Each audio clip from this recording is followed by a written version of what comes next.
vamos a presentar el siguiente tema a continuación, que es sobre parasitosis pulmonar. De antecelo, pues vamos a tener un caso clínico que un poco más nos va a adelantar o nos va a adentrar a lo que vamos a exponer, ¿no? Ok. Tenemos un paciente de sexo masculino.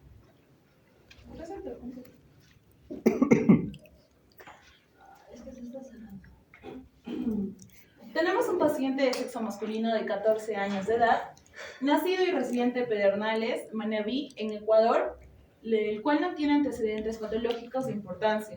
Acude a consulta médica por antecedentes de tos persistente, hemoptóica, a predominio matutino de 6 años de evolución, el cual al momento del ingreso fue acompañado de disnea, de pequeños esfuerzos, dolor de pecho, además de que el paciente presentó cefalea, fotofobia y vómito, los cuales dentro de los parámetros se pensó de que era una neumonía adquirida en la comunidad y de esta forma fue tratada de esa forma en repetidas ocasiones.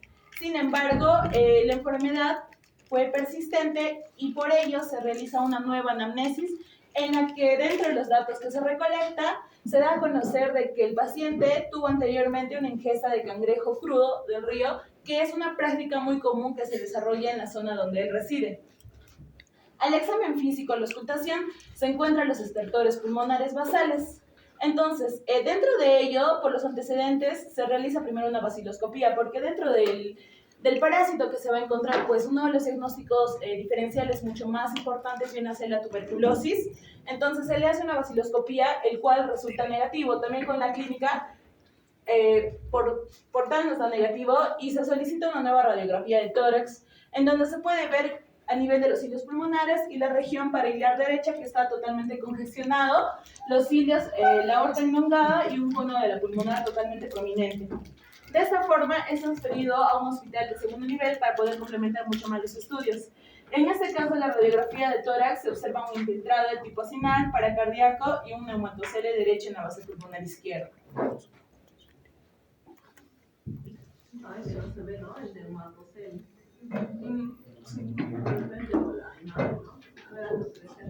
¿Dónde está el neumatocele?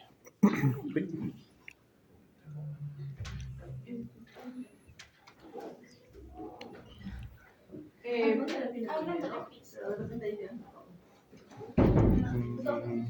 se puede ver. Sí, a ver.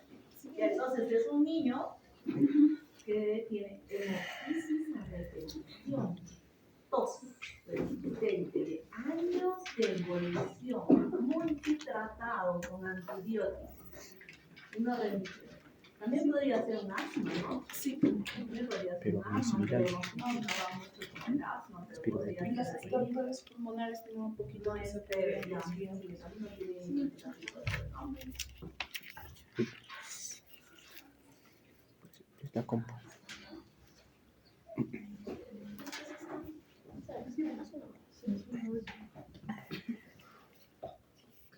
Dentro del laboratorio, principalmente, todo estaba en parámetros normales. Sin embargo, algo que llamó mucho la atención fue la presencia de leucocitosis. En este caso estaba en 17.100, el cual está totalmente elevado. Igual la eosinofilia está elevado y la inmunoglobulina E están elevados. Los cuales un poquito más nos habla de un parámetro mucho más infeccioso que cualquier uno de los anteriores que hemos visto. En este caso, los eosinófilos que mayormente nos dan una desviación o una vista más hacia lo que podría ser una infección de tipo parasitaria, en este caso con la inmunoglobulina E. Se complementan los estudios y se realiza una TC para descartar el daño del parénquima pulmonar, donde se reporta bronquiectasias cilíndricas con atelectasias, características oculares, un compromiso del parénquima pulmonar en este caso.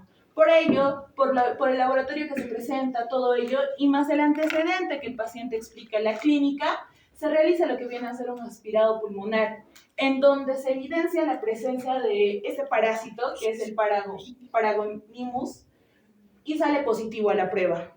Entonces, se da a conocer de que este parásito fue el factor causante de toda esta clínica y esta trayectoria del paciente, dando así este diagnóstico confirmado mediante el aspirado pulmonar y el tratamiento de elección según la OMS, que viene a ser el praziquantel de 25 miligramos por kilogramo, vía oral 3 veces al día durante 3 días.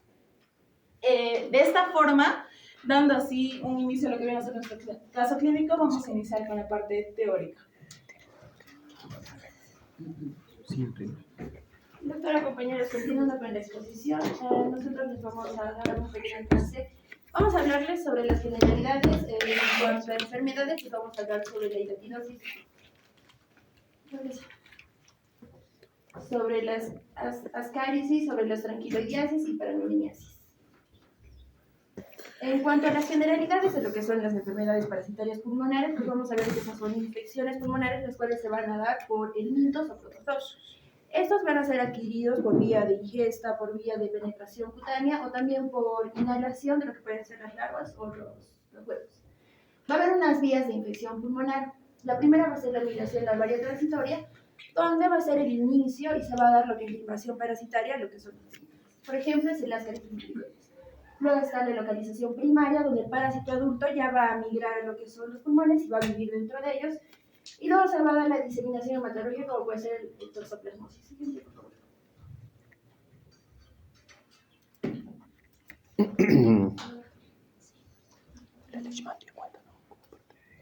Ya. Ahora empezando ya en general lo que es los paranomiasis. Su agente etiológico va a ser el Paragonimus peruvians. En este caso no va a haber también unas especies o cepas que pueden ser de Westermanni, u otros que les voy a hablar más adelante. Este va a ser un tremátodo, al cual se le va a denominar glándula pulmonar en el caso de que se encuentre en los pulmones. Tiene una forma ovoidal, como podemos ver, un color marrón rojito. El tamaño va a ser de 1 a 2 centímetros, con un grosor de 3 a 5 milímetros. Este parásito va a ser hermafrodita, ya que posee un óvulo loculado y unos testículos ramificados. También presenta ventosas y orales y ventrales. Acá tienen una imagen de lo que es el Paragonimus. Como pueden ver, tiene una ventosa oral, tiene una boca, también tiene una faringe, tiene el colon, no, perdón, el cielo intestinal, tiene también lo que son las ventosas ventrales, el testículo, que son 2 testículos, el ovario lobulado, también tiene un reservorio vitelino y lo que es el conducto excretor. En cuanto a la epidemiología del Paragonimus, este se va a dar de acuerdo a su especie o a su cepa. Por ejemplo, la distribución del Paragonimus westermanni se va a dar en lo que es Asia, ¿no? Va a afectar lo que es Tailandia, Indonesia, Filipinas, China. En caso de Paragonimus peruvians, o también llamado mexicano, este va a afectar en lo que es Sudamérica, México, Perú, Venezuela, Brasil. El Paragonimus africano ya también afecta lo que es el continente africano, donde va a afectar a Nigeria, Camerún, Congo. Pero lo importante es que va a afectar alrededor, a nivel mundial, más o menos a 22 mil millones de personas. Siguiente. Ya, para el ciclo de vida, lo importante mencionar es que el Paragonimus va a ser de un ciclo de vida indirecto o heteroceno. ¿Eso qué quiere decir? Que va a tener varios hospederos. Un hospedero definitivo, que va a ser el hombre humano, y 2 hospederos secundarios, se podría decir, como va a ser el caracol y los crustáceos. Su etapa infectante se va a dar mediante la metacercaria, ya que la metacercaria, al ingresar a lo que es el hospedero definitivo, que es el hombre humano, va a atravesar lo que es la pared esofágica, gracias a que el Paragonimus peruvians no presenta una vesícula, una vesícula, ¿no? Y esto le va a permitir perforar la pared esofágica y incrustarse en lo que son los músculos intercostales y la pared abdominal. En este estadio va a estar al menos 7 días. Después va a convertirse en una larva juvenil, la cual le va a poder permitir migrar en lo que son los pulmones. Ya en los bronquiolos se va a convertir en una larva adulta, donde va a formar los quistes y aquí es donde va a empezar a depositar sus huevos. Puede depositar alrededor de 20.000 huevos, los cuales estos van a ser expulsados por la boca en forma de esputo o algo, o también pueden ser deglutidos y pueden ser excretados por vía de heces, ¿no? Es así que se excretan los huevos y esos huevos, al entrar en contacto con el agua dulce, más o menos alrededor de 7 días, se convierten en los miracidios. Ya en los miracidios es donde entra el primer hospedero, que es el caracol, y acá sigue su reproducción como es hermafrodita, y después sigue reproduciéndose y se transforma en lo que son las esporoquinas, luego la redia y la cercaria. Ya siendo una cercaria, esta vuelve a salir de los caracoles, que es el primer hospedero, y sale para infectar al segundo hospedero, que son los crustáceos. Dentro de los crustáceos, este se convierte en la meta cercaria y como les dije, de esta forma es que el hospedero definitivo lo ingiere. Algo importante mencionar también es que las paredes van a atravesar lo que son la pared intestinal, el peritoneo, el diafragma y los pulmones. Va a haber una fase aguda donde el periodo va a ser invasivo, como les mencioné en la primera parte, donde penetra lo que es la pared esofágica y se incrusta en los músculos intercostales. Y esta va a pasar desapercibida porque acá en un examen que se le va a poder tomar no va a ser positivo. Pero va a haber una fase crónica donde el parásito se va a encontrar ya en el pulmón y también se pueden encontrar localizaciones ectópicas fuera del pulmón, por ejemplo, en el cerebro. Siguiente. En cuanto al cuadro clínico, pues como les mencioné anteriormente, va a haber algo general que nos va a poder hacer pensar en otras patologías. Esta va a producir tos productiva, hemoptisis recurrente, un dolor torácico pleurítico, una disnea progresiva, fiebre intermitente, ya que no va a ser siempre o no va a ser continua, y también puede tener afectaciones cutáneas diseminadas. En cuanto al diagnóstico, se va a tomar en cuenta lo que es la clínica y la epidemiología como antecedentes de qué ha podido consumir el paciente. En el laboratorio se va a tomar un hemograma donde la eosinofilia va a estar marcadamente elevada y la inmunoglobulina, como la globulina E, elevada también. Se va a tomar una prueba de esputo que va a ser muy importante porque en acá te vamos a poder ver los huevos del Parangonimus, que como ven se va a ver así, formas lobuladas, ovuladas o de color doradito. En cuanto al imagenológico, vamos a tener bronquiectasis, podemos tener nódulos, lo cual nos va a referir también a un diagnóstico diferencial, como puede ser una tuberculosis, como pueden ser abscesos pulmonares o algún MM, por ejemplo, ¿no? Por la forma que presente. Siguiente, por favor. Al tratamiento, como les mencioné anteriormente en el caso clínico mi compañera, el de primera línea es el praziquantel, que se da 25 miligramos por vía oral 3 veces al día, siendo un total de 75 miligramos, se puede dar de 2 a 3 días. Tiene efectos adversos como la cefalea y los mareos, pero son bajos, ¿no?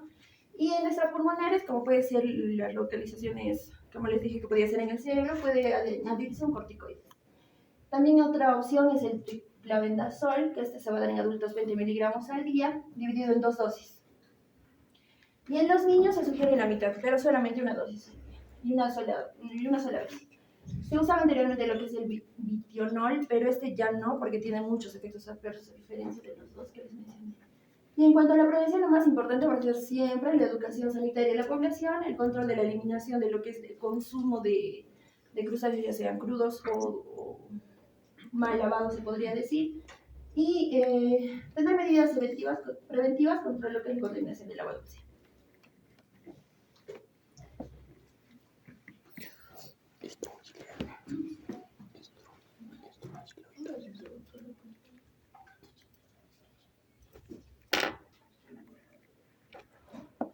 Bien, chicos, recuerden que las parasitosis son muy prevalentes. Entonces, todos los crónicos tienen que ir a este descarte, ¿no? ¿Y cómo serían los infiltrados? ¿Fijos o migratorios? Un día tienen la neumonía acá, otro tienen otro lóbulo, otro tienen los inferiores, otro tienen cada vez que viene una nueva. Migratorio. Ya estamos, ¿no? Vamos a continuar con la estronquiloidiasis pulmonar. Bueno, este va a ser una helminthiasis intestinal crónica producida por el nemátodo Strongyloides stercolaris. Esta se va a caracterizar porque tiene gran capacidad de producir una autoinfección persistente, lo que no tiene la mayoría de helmintos, y la condición de inmunosupresión como síndrome de hiperinfección o una enfermedad diseminada con alta mortalidad. En cuanto a epidemiología, este es endémico en regiones tropicales y subtropicales de todo el mundo, tanto América, África y Asia. En el Perú, de igual manera, es endémica en zonas tropicales, húmedas del Perú, especialmente en la Amazonía, con un porcentaje de 18 a 26%, y disminuye en Sierra y en Costa con un porcentaje de 2 a 4%. Los grupos vulnerables van a incluir poblaciones rurales, pobres, comunidades nativas, amazónicas y pacientes inmunosuprimidos con VIH. En cuanto a la etiología, pues esta va a ser causada por el nemátodo Strongyloides stercolaris. Es importante mencionar que el gusano adulto va a ser un parásito cilíndrico, filiforme, cuyas hembras adultas van a medir de 2 a 3 milímetros. El mecanismo de transmisión va a ser un contacto directo con el suelo contaminado con las larvas provenientes de las heces de la persona que está infectada. Siguiente. Bueno, el ciclo de vida. Entonces, ¿cómo inicia? La entrada se va a dar por la larva filariforme, la cual también es denominada L3. Esta normalmente va a penetrar la piel, normalmente de los pies descalzos, en un suelo contaminado. Y va a migrar por vía hematógena hacia los pulmones, va a llegar a los alveolos, luego va a ascender por la vía traqueobronquial y va a tener en contacto con la vía intestinal para ser deglutido. Y en el momento de ser deglutido ingresa al intestino, donde se incrusta en la mucosa del duodeno y del yeyuno para que la hembra deposite aquí sus huevos. Y sus huevos eclosionan en larvas rasditoides, que también son denominadas como L1, y estas normalmente son las que salen en las heces. Saliendo en las heces, hay dos maneras en las que se pueden desarrollar: de forma libre o también de forma infectiva, en la que se vuelven a desarrollar en L3 para volver a penetrar la piel de otra persona. Y bueno, otro punto importante vendría a ser la autoinfección. Nos menciona que hay dos tipos. Primero, cuando el parásito adulto deja sus huevos y eclosionan en larvas rasditoides L1, pueden desarrollarse precozmente en el intestino delgado y de esta manera van a volver a penetrar la mucosa la mucosa intestinal, y esta vendría a ser una autoinfección endógena. A diferencia de la otra tipo de autoinfección, que es cuando el parásito ya ha sido excretado en las heces y vuelve a penetrar, en este caso, esta zona perianal ya siendo desarrollada en su forma L3. Y esta vendría a ser la autoinfección exógena. Y bueno, más que todo esto se debe a que no hay un cuidado, ¿no?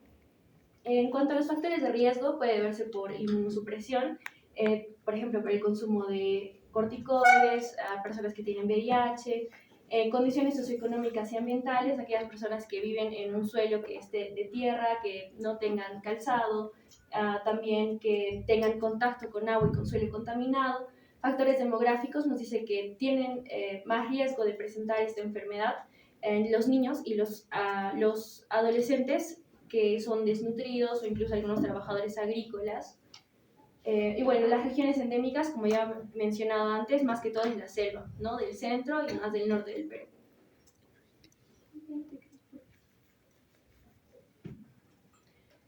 Entonces, durante todo este trayecto que realizan los parásitos alrededor de su hospedero humano, van a generar una clínica.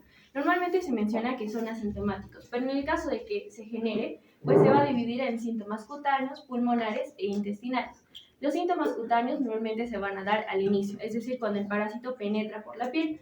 Y es aquí que se menciona el prurito, un rash urticariforme, unas lesiones serpiginosas eritematosas de avance rápido, lo cual también se denomina como larva rostius.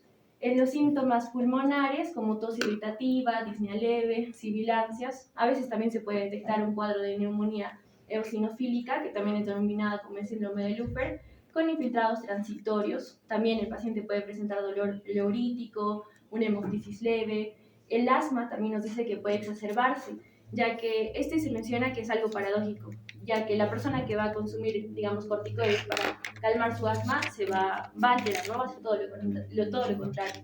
También puede provocar una bronconeumonía extensa, que más que todo se va a dar en casos graves, es decir, en estos pacientes que generan una hiperinfección. También pueden generar hemorragia pulmonar, síndromes de distrés respiratorio agudo. En cuanto a los síntomas intestinales, pueden causar dolor abdominal difuso o epigástrico, diarrea crónica, vómitos, anorexia y pérdida de peso.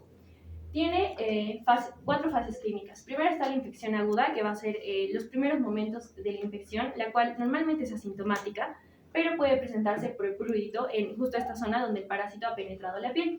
Infección crónica normalmente es asintomática, solo que nos menciona que puede tener, pocos síntomas, que vendría a ser más que todo la eosinofilia, diarrea. La hiperinfección, que esta es la más grave, normalmente se da en pacientes inmunosupresos y va a hacer que pues, la larva se siga hiperinfectando o autoinfectando más seguidamente, ¿no? Y en cuanto a la diseminación, lo diferencian de la hiperinfección, ya que nos mencionan que la diseminación se va a dar en otros órganos diferentes al intestino o a los pulmones, ¿no? Que puede ser a nivel del sistema nervioso central, incluso en el hígado o en el riñón. Los hallazgos de laboratorio son los siguientes. Primero, eosinofilia, que es lo más característico, pero puede estar ausente, por lo tanto no lo excluye del todo. Lo siguiente es la hematología y la bioquímica. El paciente puede cursar con una anemia leve debido a malnutrición o sangrados ocultos. También en hiperinfección puede haber enteropatía perdedora de proteínas, es decir, el paciente puede cursar con hipoaluminemia, desnutrición. A nivel coprológico, más que todo vamos a visualizar las larvas rhabditoides, que son las que se excretan en las heces, y si es debido a una hiperinfección va a haber un incremento de estas larvas en las heces, ¿no? En muestras respiratorias, ya sean lavado broncoalveolar o un aspirado duodenal, se van a ver larvas en el esputo. Y bueno, en caso de que, digamos, el coprológico no salga negativo y las muestras respiratorias positivas, ya estaríamos llegando al diagnóstico de tronquiloidiasis. Y serología, lo más importante mencionar es que se realizan los anticuerpos inmunoglobulina E, que son muy sensibles y muy específicos para este parásito. Bueno, los hallazgos de imagen. Se menciona que en una tomografía abdominal se va a observar consolidaciones pulmonares con cavitaciones, en este caso en el lóbulo superior izquierdo. Y en la radiografía se pueden observar infiltrados focales o, bueno, difusos, que a menudo son migratorios con un patrón reticulonodular o incluso consolidaciones bilaterales. Y como lo mencionaba antes, en el caso de la hiperinfección se puede presentar con una neumonía bilateral, ¿no? O bivasal. El tratamiento más que todo es farmacológico y su objetivo es que busque erradicar el parásito con antihelmínticos.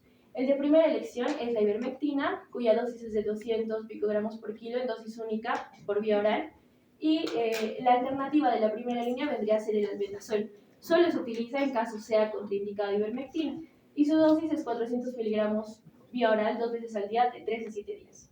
En caso de una hiperinfección o una diseminación, se recomienda el uso de ambos antibióticos, ¿no? Bueno, de ambos fármacos, tanto ivermectina diaria de 200 picogramos por kilo por al menos 7 a 14 días, con albendazol de 400 miligramos cada 12 horas.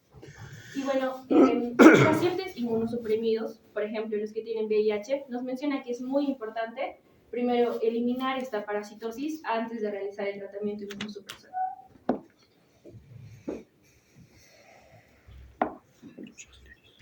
Bueno, ahora hablemos sobre el ascaris pulmonar. El ascaris pulmonar va a ser una fase clínica transitoria que se va a caracterizar por la infección del parásito nemátodo Ascaris lumbricoides. Este se caracteriza por la migración de sus larvas a través del parénquima pulmonar, y esta migración va a estar generando ¿qué cosa? Una respuesta inflamatoria y una respuesta inmunológica local. En el caso de su epidemiología del ascaris, vamos a ver que es más prevalente en zonas tropicales y subtropicales, porque este clima va a favorecer la maduración de esta larva. Como también va a estar asociado al saneamiento deficiente, porque va a haber una contaminación fecal tanto al suelo, al agua y también hacia los alimentos. Es endémica en África, América Latina y Asia. A nivel nacional, el 15 al 20% de las personas va a tener o tiene el ascaris lumbricoides altamente prevalente, ¿en dónde? En la selva peruana y también en nuestra sierra rural. ¿Por qué? Porque en estos lugares va a haber un saneamiento deficiente. ¿Y quiénes más van a tener eso? Bueno, van a ser más propensos a tener eso los niños escolares. En citología, más que todo, esta está causada, como bien dije, por el ascaris lumbricoides. Este gusano, ya adulto, va a estar midiendo de 20 a 35 centímetros de longitud, la hembra. Y el macho va a estar midiendo de 15 a 30 centímetros de longitud, que es este, pues más chiquitito. Y cabe resaltar que estos van a estar viviendo en el intestino delgado del ser humano. Sus mecanismos de transmisión van a ser cuando vamos a ingerir los huevos embrionados, ya sea por el suelo contaminado, agua contaminada, alimentos contaminados y manos contaminadas. Más que todo, un mal higiene. Ahora hablemos sobre su ciclo de vida. Como ya dije, se va a estar ingiriendo, para el contagio se ingiere este huevo embrionado y este se va a dirigir hacia el intestino delgado. Pasando 4 días, este va a eclosionar y sus larvas van a penetrar la pared mucosa del intestino y pueden migrar ¿hacia dónde? Bueno, van a ir hacia el sistema porta y del sistema porta hacia el hígado, venas hepáticas, corazón y luego pulmón. Otras van a optar por el sistema linfático y van a ir por el cono torácico hacia los pulmones. Es aquí donde van a madurar, especialmente en los alveolos. Aquí, al 10º y 14º día, van a estas migrar a través de los troncos alveolares hacia la tráquea y por luego pueden ser expulsadas o pueden ser otra vez deglutidas. Estas que van a ser deglutidas y en el intestino van a madurar. Ya en el 9º y 10º semana de haber ingerido estos huevos, estos parásitos se van a reproducir, donde las hembras van a poner hasta 2000 huevos por día y se van a estar eliminándose por las heces. Estos huevos, como podemos ver, van a tener una cáscara que va a ser gruesa y una capa de forma mamilada que se vuelven efectivos de 2 a 4 semanas y llegan a sobrevivir hasta 10 años. Los factores de riesgo, como ya se mencioné anteriormente, van a ser el saneamiento, consumo de vegetales crudos y mal lavados, niños pequeños que juegan con la tierra, zonas rurales y tropicales y la geoparquia. En la clínica, más que todo esto van a ser asintomáticos, pero al cuarto y 16º día de haber ingerido estos huevos, va a presentar, ¿qué cosa? La fase temprana de migración larvaria. Es aquí donde es esa etapa donde mencioné en el ciclo de vida, donde van a estar en los pulmones. Es aquí donde se va a presentar estas manifestaciones, la clínica: tos seca, disneas, fiebres, sibilancias, molestias externales, disputas sanguinolentas, crepitaciones, y en los primeros 5 días se presenta urticaria. Cabe resaltar que estos síntomas que antes mencioné suelen remitirse en un plazo de 5 a 10 días. En los hallazgos de laboratorio encontramos la eosinofilia periférica, donde esos niveles de eosinofilos van a elevarse en un 5 o un 12%, pero estos pueden llegar a alcanzar hasta un 30 o un 50%. En el análisis del esputo encontramos eosinófilos y también los cristales de Charcot-Leyden, que van a ser característicos de una enfermedad, de una parasitosis pulmonar. Y los niveles séricos de inmunoglobulina, encontramos aquí la IgG e IgE, que van a estar aumentados solo durante la infección temprana.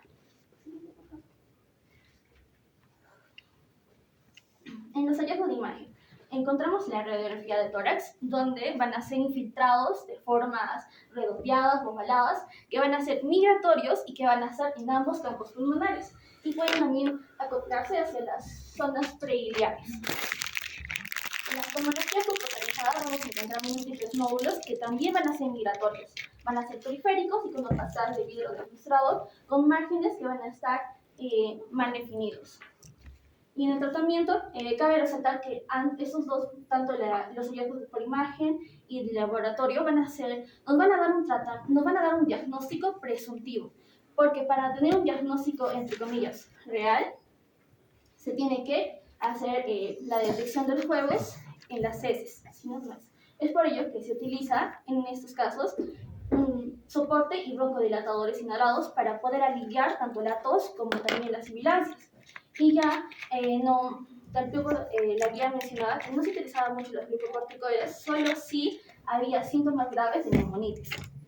Y ya, como mencioné, la detección de huevos en heces se debe administrar. Ya cuando se haya detectado las heces en los huevos en las heces, recién se puede hacer el tratamiento con el antiemítico correspondiente. En este caso, con el Ascaris, su primera línea sería albendazol, 400 miligramos, dosis única oral en ayunas.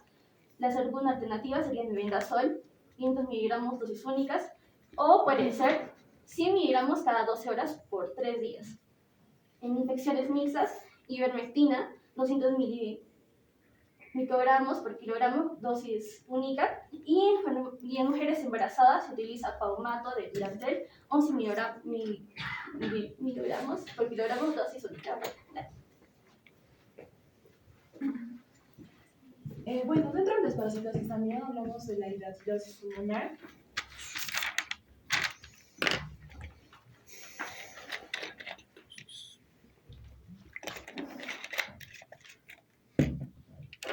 Bien, este es una zoonosis parasitaria producida por el cesto de Echinococcus granulosus en su estado larval, el cual es más conocido como los hidatides, en este caso, el cual está caracterizado principalmente porque hay una formación de quistes hidatídicos, y dentro de este ciclo de vida que se va a presentar, pues el perro es el hospedero definitivo de este.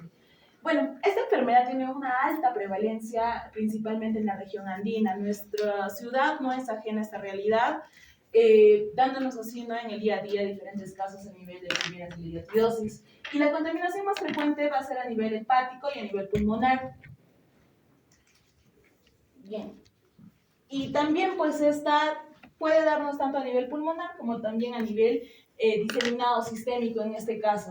Dentro de la epidemiología, pues los países con mayor prevalencia van a ser Argentina, Perú, África Oriental, Asia Central y China. Y en nuestro país tiene una alta incidencia en zonas agrícolas, ganaderas, como es Pasco, Junín, Arequipa, Huancavelica, Cerro de Pasco. Se presenta entre 7 y 11 casos por 100.000 habitantes. Y dentro de la etiología, pues vamos a ver que esta enfermedad va a abarcar una gran cantidad,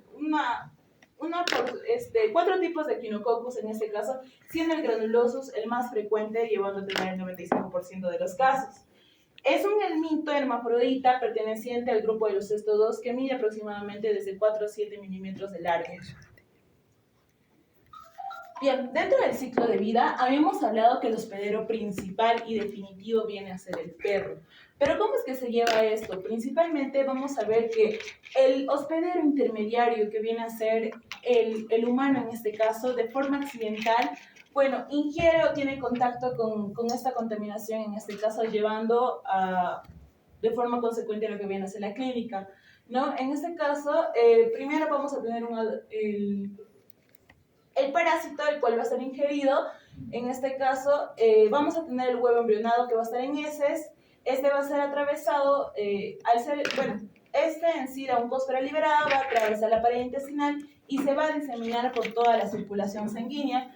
Este va a llevar que este quiste hidatídico vaya a diferentes órganos, como los cuales ya habíamos hablado principalmente a nivel hepático, a nivel pulmonar, ¿no? En este caso, y va a ser ingestionado estos quistes por medio de las vísceras de los perros, por ejemplo, en este caso de que hayan consumido animales que hayan estado contaminados anteriormente con este parásito, en este caso, y otro huésped intermediario vienen a ser las ovejas, los cerdos, el res y el humano en este caso, ¿no? Entonces, la localización en el hombre principalmente es en el hígado y en el pulmón, pero puede ir a cualquier tejido. A esto se le va a denominar hidatidosis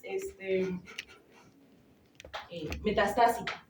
El estadio de infección es mediante el huevo de la tenia y el mecanismo de infección va a ser mediante el agua contaminada, verduras, humanos que estén en un estado contaminado, el hospedero intermediario, el ganado y el hombre, y el definitivo, el perro. Dentro de los factores de riesgo, como ya se había hablado anteriormente, la mayoría de esa parasitosis se va a dar porque hay una falta de educación, un buen saneamiento y una concientización adecuada, un alto índice de pobreza, la vivencia y el contacto frecuente con los perros, en este caso, la crianza de ovinos, de actividad económica, así como también la matanza de los mismos va a ayudar a que sea un factor de riesgo mayor, ¿no? El agua no potable o no hervida, alimentar a los perros con vísceras infectadas, frutas, verduras sin lavar y la falta de lavado de manos. Dentro de la clínica, en este caso, es asintomática.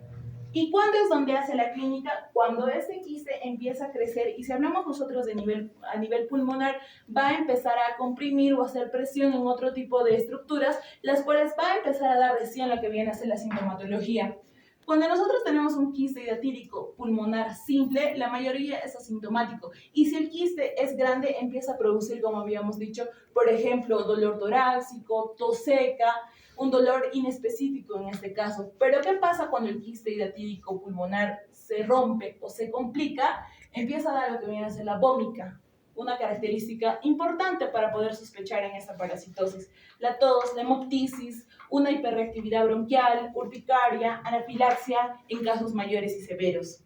Si se produce la infección del quiste, da un cuadro que se asemeja más a un absceso pulmonar, o sea, que quiere decir que el paciente también puede presentar fiebre, puede presentar tos con esputo mucopurulento, un cuadro séptico de acuerdo a la severidad. De acuerdo a los exámenes imagenológicos, principalmente tenemos la ecografía, ¿no? Y acá tenemos la escala de Garvey, el cual nos va a permitir saber cómo es la membrana y en este caso la cantidad de vesículas que va a presentar o la presencia de una clasificación de esta propia. Y también como la tomografía que nos va a ayudar de forma mucho más detallada a poder localizar y ver el compromiso que puede desarrollar a lo largo. Dentro de las pruebas serológicas, habíamos hablado que también como para otros podemos usar la prueba de ELISA y del IgG.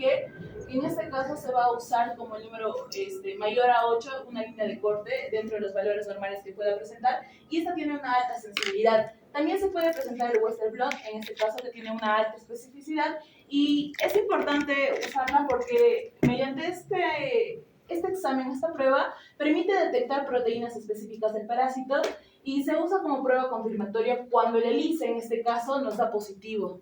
Aumenta las sospechas de esta enfermedad. Una hemoaglutinación también, bueno, es menos sensible, pero es útil también para poder comparar con otro tipo de pruebas, y una inmunofluorescencia indirecta también que nos puede ayudar en casos dudosos. Dentro del tratamiento, principalmente vamos a ver la severidad, en este caso, si es asintomático, si tiene un quiste simple o si es un quiste complicado o roto. De primera elección se decía que era la cirugía en este caso. ¿Por qué? Porque dentro de los objetivos de esta, uno era erradicar el parásito, evitar la recidiva de esta y presentar un menor grado de morbimortalidad. Podía ser a nivel radical o de tipo conservador. Cuando se hacía la cirugía, en realidad lo que se prioriza es no comprometer todo el tejido pulmonar y de esta forma que sea cuidadoso, pero de la misma forma aumenta el riesgo de poder afectar a la membrana de esta o que se cause una ruptura de esta y mayor contaminación, diseminación de llevando a mayores complicaciones dentro de ello, ¿no? Y a nivel farmacológico, principalmente lo que se va a usar es el albendazol, y esto va a depender de acuerdo a la etapa en la cual se encuentra, si es una lesión física unilocular, con pared visible. De acuerdo a esta escala, nos va a permitir nosotros describir cuál va a ser el tratamiento preferido en este caso, y de acuerdo a ello también el tamaño que vamos a tener en cuenta. Pero siempre el tratamiento de elección viene a ser el albendazol. Bien, doctora, tenemos preguntitas, ¿podemos continuar? Bien. Chicos, tenemos 4 preguntas y un chupete. A ver. Ya, primera pregunta. ¿Es la prueba de esputo útil para el diagnóstico de una parangonimiasis? ¿Alguien que levante la mano? La paragonimia sí. Mencionar el diagnóstico diferencial, pues, también. Ingrid. ¿Cuántos diagnósticos? Bueno, Uno, pero sería. Ya, es falso. Como lo mencionó, dijo que la tuberculosis puede ser una de esas. Como diagnóstico Diferencial. Y otro parásito que mencionaron puede ser el Tranquiloides.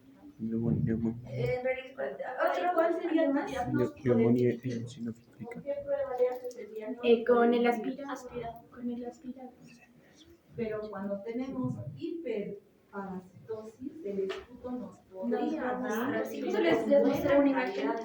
Sí, habría una Podría enfermedad. dar Sí, es verdad. los parásitos, porque hacemos parásitos en esputo. Si no tenemos rendimiento con la parasitosis en esputo, y eso va a depender de la cantidad de muestra, le hacemos la tomografía y la broncoscopía dirigida. No es una broncoscopía ciega, también es una broncoscopía dirigida para buscar el tejido. Eso va a depender mucho de la cantidad de esputo. Por lo tanto, Y de la si cantidad. las muestras de esputo son válidas para el diagnóstico de parásito. Hay una hiperparasitosis. Punto para mí. Bueno, eso ya. Todos los chupetes se ven.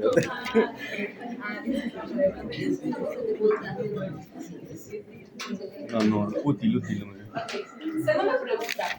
¿Cuáles son los síntomas pulmonares de la estrongiloidiasis?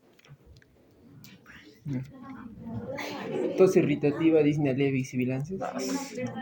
Muy tranca. Súper bien. A ver, voy a ganar, me toco. Voy a ganar. En la fase pulmonar de las cariasis, ¿cuál es el hallazgo de laboratorio más característico?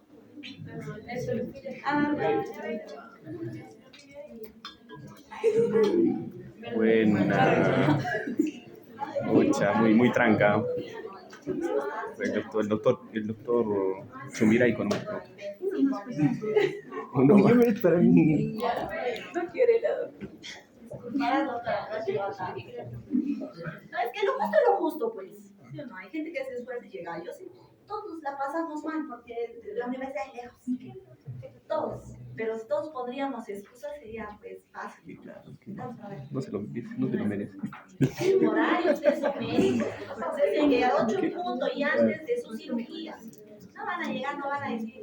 Nos pasa, porque cuando ustedes van a vivir en la vida real, si van a atrasar. Se han hecho ascaris, se han hecho paragonomiasis, han hecho extranjeros, van a preguntar y respetuosos, amables, valientes, valerosos. Ustedes cultiven su sensibilidad. El médico no debe perder esa responsabilidad y sensibilidad, ¿cierto? Ellos no hablan de la dinámica, ¿oíste? Ya. Entonces voy a cambiar de pregunta, doctora. ¿Ya? Ya. ¿Cuál sería la primera línea de tratamiento del ascaris pulmonar? de las caricias. De las El caricias. primero.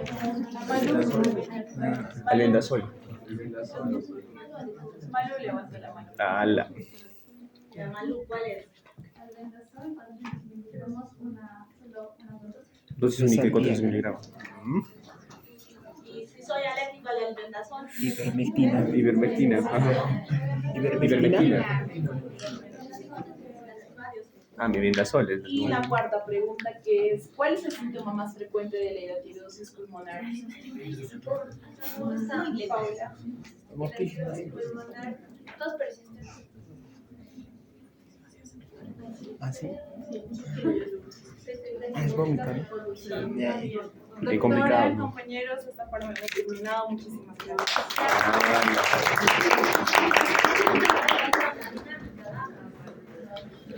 Yo voy a...